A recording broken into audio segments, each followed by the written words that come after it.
Duet Anies Muhaimin membuat kejutan untuk menghadapi kontestasi Pilpres 2024. Yang selaras dengan apa yang terjadi di realita di lapangan. Kan kita sering mempertanyakan, ini benar nggak sih? Ini valid nggak sih? Gitu kan survei-survei itu. Karena kita tahu sudah menjadi rahasia umum bahwa banyak lembaga survei itu pesanan gitu. Hanya mengangkat tokoh-tokoh yang membayar dan kemudian merasionalisasikan dengan hasil-hasil yang lainnya biar tidak terlalu kelihatan pesanan gitu. Jadi nampak masih seperti natural gitu. Nah, tapi kalau survei yang ini yang saya kira sesuai dengan realita. Kalau kita melihat kenapa Anies Baswedan naiknya signifikan, karena memang beliau dalam beberapa bulan terakhir ini menjadi sorotan terus-menerus dari media mainstream.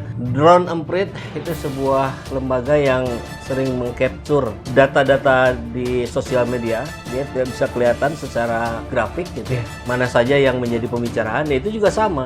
Anies Baswedan sebetulnya yang paling besar.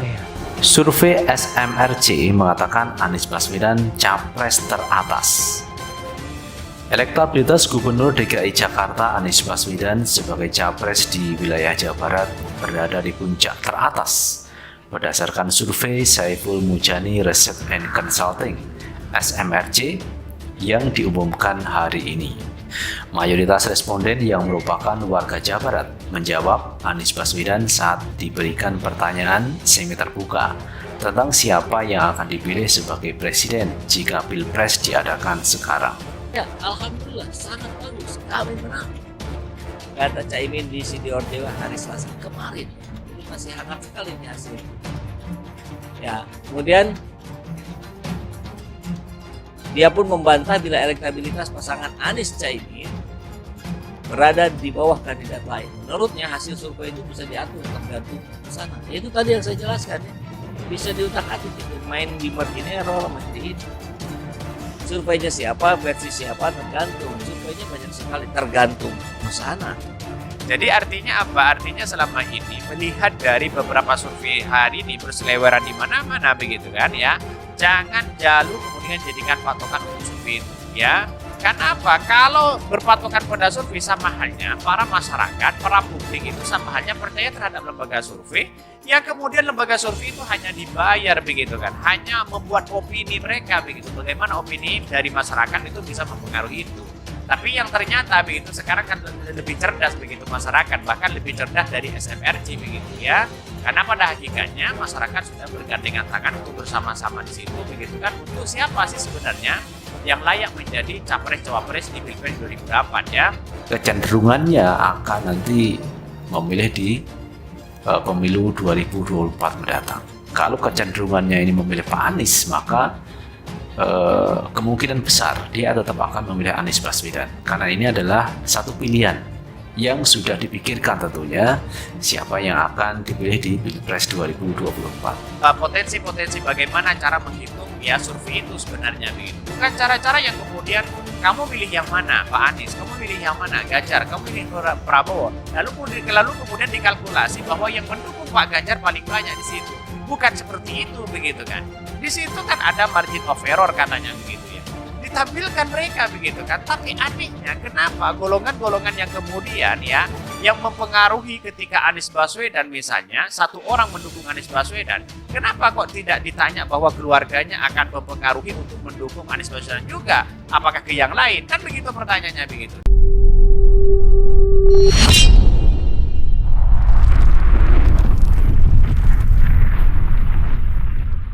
Elektabilitas selalu nomor buncit, Anies ngomong begini.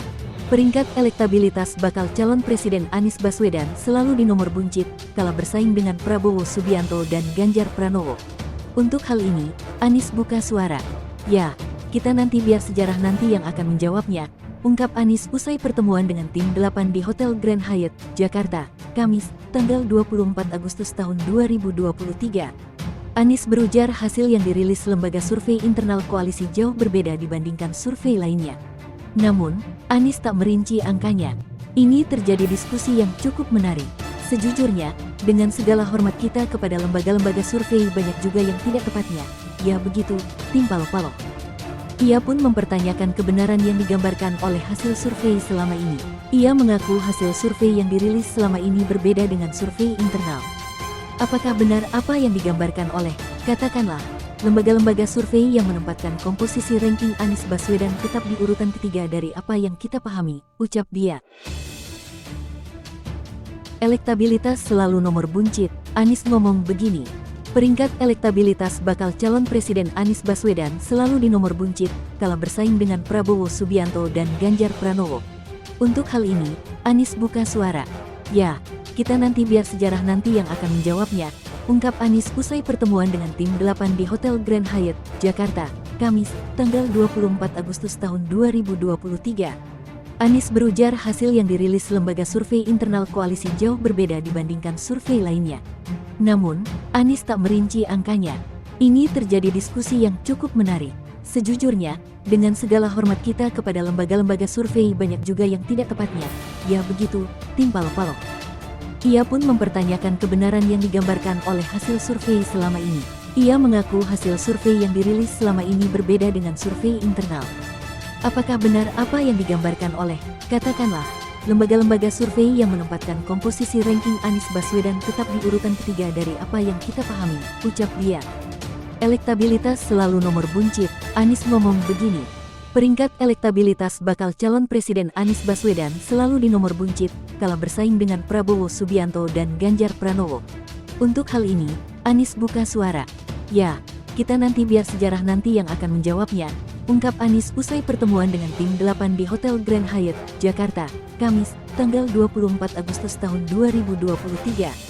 Anies berujar hasil yang dirilis lembaga survei internal koalisi jauh berbeda dibandingkan survei lainnya. Namun, Anies tak merinci angkanya. Ini terjadi diskusi yang cukup menarik. Sejujurnya, dengan segala hormat kita kepada lembaga-lembaga survei banyak juga yang tidak tepatnya. Ya begitu, timpal palok.